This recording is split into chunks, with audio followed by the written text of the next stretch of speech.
Good morning, students. Welcome back to my class. Let's continue our chapter Why Do We Fall Ill? Today, we are going to discuss a new topic Principles of Prevention. All of what we have talked about so far deals with how to get rid of an infection in someone who has the disease. But there are three limitations of this approach to dealing with infectious disease. The first is that once someone has a disease, their body functions are damaged and may never recover completely. The second is that treatment will take time, which means that someone suffering from a disease is likely to be bedridden for some time, even if we can give proper treatment.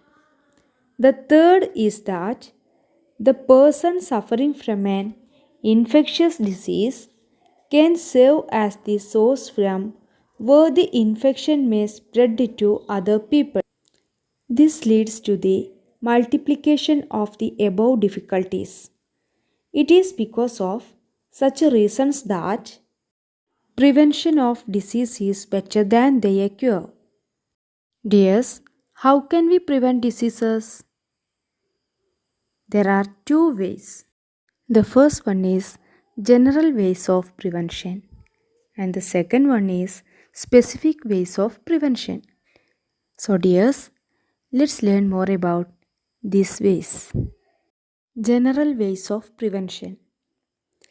The general ways of preventing infections mostly related to preventing exposure. How can we prevent exposure to infectious microbes? If we look at the means of their spreading, we can get some easy answers.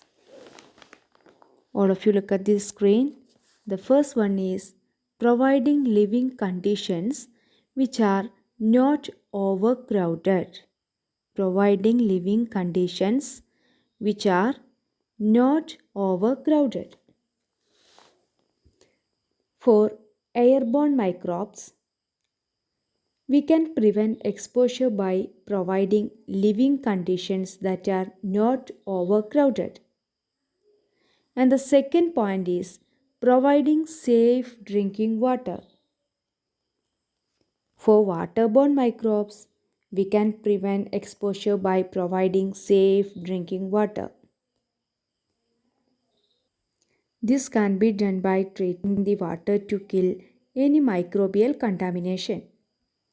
Providing clean environment which do not allow mosquitoes to breed.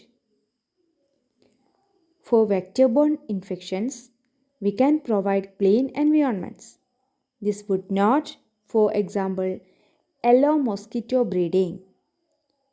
In other words, public hygiene is one basic key to the prevention of infectious diseases. And the last one is proper and sufficient food available everyone. Proper and sufficient food available everyone. The functioning of the immune system, like any other system in our body, will not be good if proper and sufficient nourishment and food is not available. Therefore, the basic principle of prevention of infectious disease is the availability of proper and sufficient food for everyone. These are the general ways of preventing infections. Then, dears, what are the specific ways? Specific ways of prevention relate to a peculiar property of the immune system that usually fights off microbial infections. So, let us cite an example to try and understand this property. Yes, the immune system of our body reacts against specific microbes, recognize them, and kill them. Once again, the immune system of our body reacts against specific microbes, recognize them, and kill them.